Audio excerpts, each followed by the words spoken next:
Le gouvernement de la transition informe l'opinion que dans le cadre des consultations en cours sur l'avenir de la mission multidimensionnelle intégrée des Nations Unies pour la stabilisation au Mali, MINUSMA, les autorités du Mali ont pris l'option stratégique de demander le retrait sans délai de la MINUSMA lors de la 9350e session du Conseil de sécurité, consacrée à l'examen du rapport trimestriel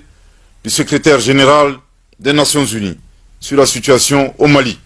tenu à New York le 16 juin 2023. Cette décision responsable du gouvernement est la conclusion logique du bilan de la présence de la MINUSMA au Mali depuis juillet 2013, soit 10 ans, au terme desquels un double constat s'impose. D'une part, le revirement total du mandat de la MINUSMA, qui a évolué de son objectif initial d'appuyer les autorités maliennes pour stabiliser la situation dans les régions du nord du Mali, écarter les menaces et prendre activement des dispositions afin d'empêcher le retour d'éléments armés dans ces régions, et particulièrement à travers le rétablissement de l'autorité de l'État dans tout le pays. D'autre part, le constat qu'il est impossible de maintenir la paix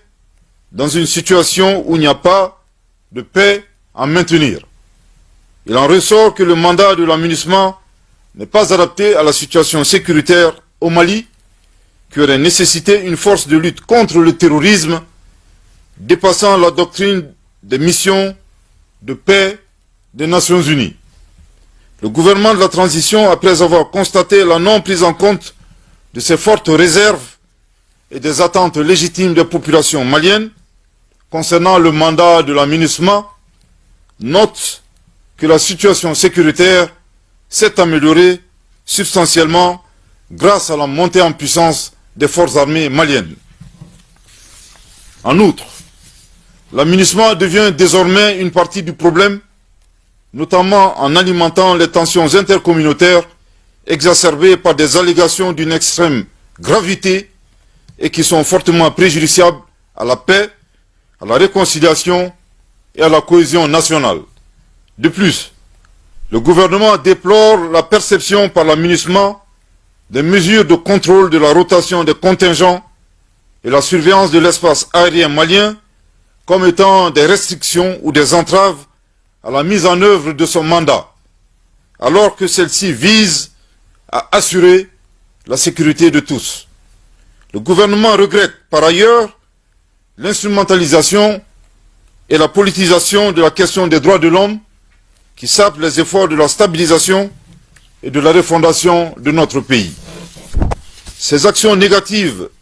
violent les trois principes édictés par son Excellence,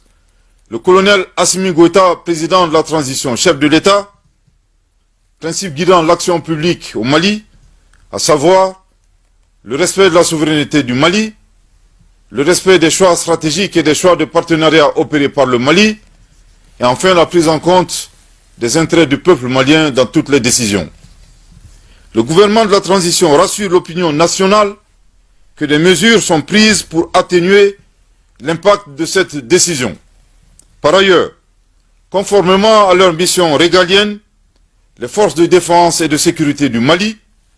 continuent de prendre toutes les dispositions pour défendre l'intégrité du territoire national, assurer la sécurité des personnes et des biens, y compris le personnel et les installations de la MINUSMA. Le gouvernement de la transition s'incline devant la mémoire de toutes les victimes de la crise au Mali, maliennes comme étrangères, notamment les casques bleus, majoritairement africains, tombés au champ d'honneur au Mali. Que Dieu bénisse le Mali et préserve les Maliens. Fait à Bamako, le 16 juin 2023. Merci de votre très aimable attention. Merci, Monsieur le ministre, porte-parole du gouvernement.